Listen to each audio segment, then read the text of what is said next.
Welcome to Work Made Easy, where we explore the transformative power of simplicity in driving positive action and unlocking your fullest potential.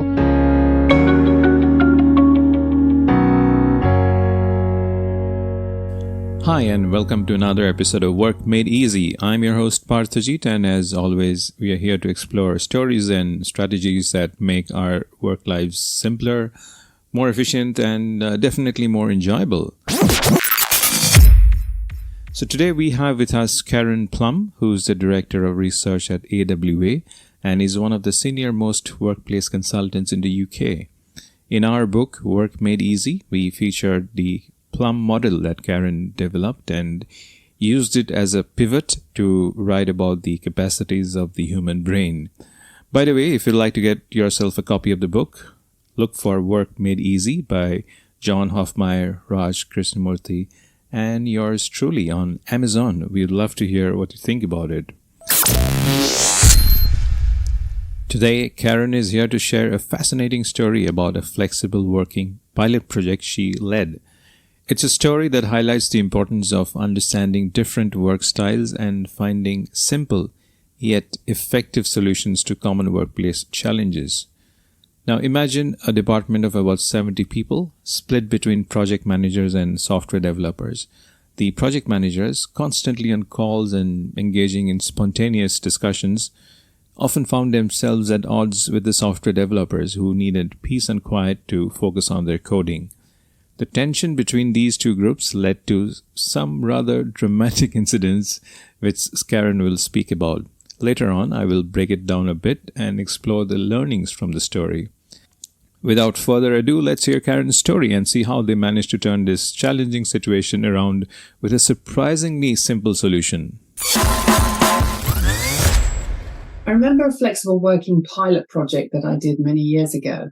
It was for a group of, I think, around 70 people from the same department. Half of them were project managers, so they spent a lot of their time telephone calls, on conference calls, talking to each other, having people drop by to have sort of impromptu discussions, that sort of thing. And the other half were software developers. And they spent their time really needing to focus and concentrate, writing code and that sort of thing. Some of them, in fact, used to wear headphones to try to avoid distraction. And while they were in the office, they had a range of different spaces that they could use, but mostly they were in the open plan because it was a pilot. And so noise was becoming an issue. Now, we had a group of champions who represented the 70 people, and I met with them regularly to talk about how things were going, what things worked well, what didn't work so well, what we could do to fix things. And I turned up one day and the atmosphere was decidedly frosty. Clearly something was going on. But there was a lot of anger bubbling under the surface, and it took a while to find out what was really bugging them. And it turned out that one of the project managers had been on a particularly difficult call and had become quite animated and quite loud. And one of the software developers had just lost it, and he just banged his hand on the other person's desk to attract his attention, to ask him to be quiet. Now, the person on the receiving end of this quite aggressive behaviour was really shocked and upset that he was treated in this way. And this had kind of festered, and other instances had happened since then, between then and the meeting that we had. And so we sat and talked about it for a while and talked about, what are we going to do? How can we address this issue? Clearly, we've all got to work within this environment and try not to lose our tempers with each other. And they came up with a hand signal. Now, every time I tell this story, everybody laughs at the notion of having a hand signal because everybody thinks about rude hand signals. But it wasn't that.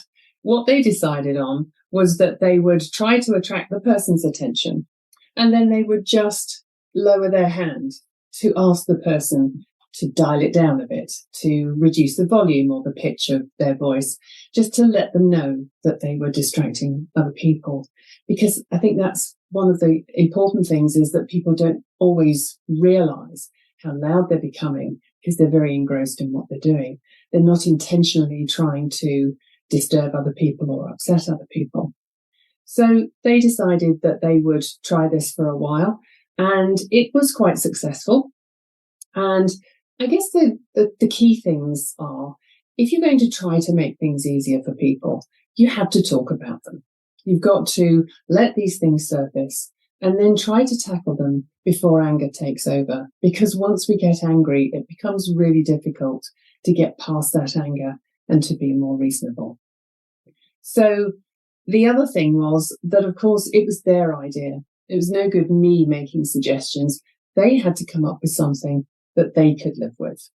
And of course, if it didn't work over the longer period of time, they could then come back together and discuss some other way to try to help each other to understand if they were becoming a bit of a distraction. So, what can we learn from Karen's story? Firstly, the understanding of diverse work styles within a workplace. One of the main issues highlighted in Karen's story is the inherent clash between different work styles.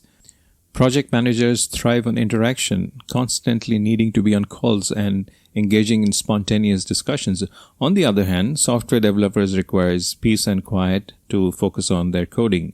Now, this isn't just a matter of preference, it's about the fundamental needs of different roles. Understanding and respecting these needs is crucial for a harmonious work environment. It's like trying to mix a rock concert with a library meeting room. Both are fantastic in their own right, but you would not want Metallica playing a set while you're trying to read Tolstoy. Imagine the chaos if you try to combine these two worlds without acknowledging their distinct needs. The second thing that stood out, at least for me, is about the challenge of open office plans. Of course, open office plans have their own advantages, like fostering collaboration and communication, and I'm a fan of such plans. But we really need to think about the context before setting out to design offices without thinking about privacy. Sometimes they can aggravate conflicts between different work styles. For project managers, the open office plan is a playground for spontaneous interactions. But for developers, it can be a nightmare of constant distractions. Picture an open office as a zoo without enclosures. The monkeys are free to swing around, but the poor pandas probably just want a quiet corner to munch on their bamboo. So finding a balance is essential to prevent any species from feeling endangered. Third, communication is key. We have to address issues before they escalate. Karen mentioned how the atmosphere suddenly turned frosty because of unaddressed issues. Open communication is so very essential to prevent minor annoyances from boiling over into major conflicts. In the change management work that we do, we have seen that regular check-ins and forums for airing grievances can go a long way in nipping problems in the bud. It's like a pressure cooker. If you do not release the steam, things are going to explode, and nobody wants an unexpected soup shower. Think of regular team meetings as the safety valve that keeps everything under control. Number 4, it is very important to create a safe space for open dialogue, an environment where employees feel safe to express their concerns without fear of retaliation. This fosters trust and ensures that issues are dealt with constructively rather than being swept under the rug. Imagine if every time someone had a complaint, they had to face a dragon. Not many would dare to speak up. Instead, we want a friendly Santa Claus, approachable and ready to listen. Next, number 5, getting people involved in solution creation. The solution of using a hand signal came from the employees themselves. When people are involved in creating solutions, they are more likely to buy into and follow them. This sense of ownership makes them invested in the success of the solution.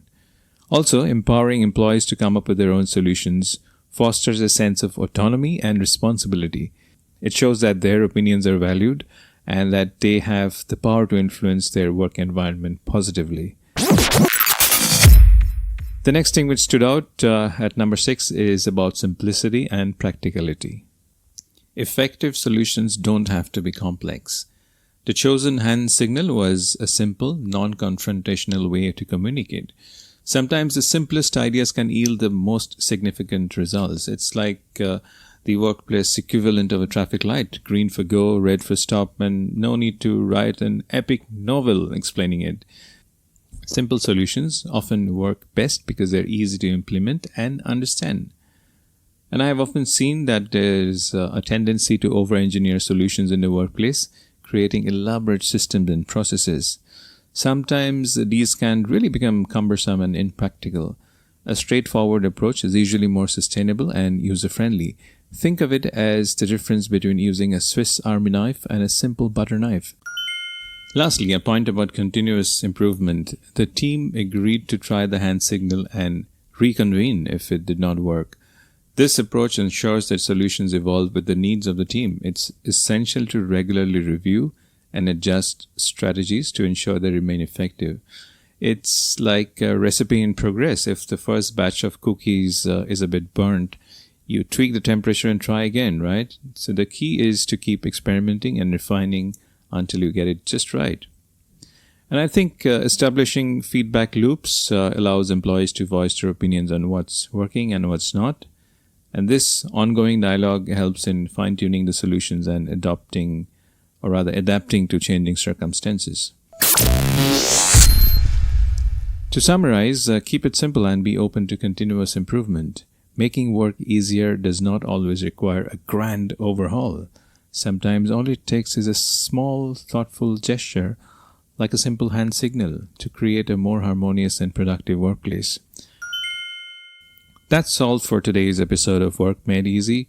I hope Karen's story has given you some valuable insights. Do not forget to subscribe, share, and leave us a review if you enjoyed this episode.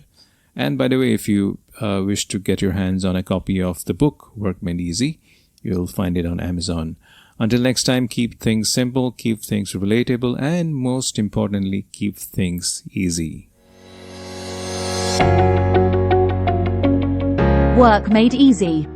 The transformative power of simplicity in driving positive action and unlocking your fullest potential.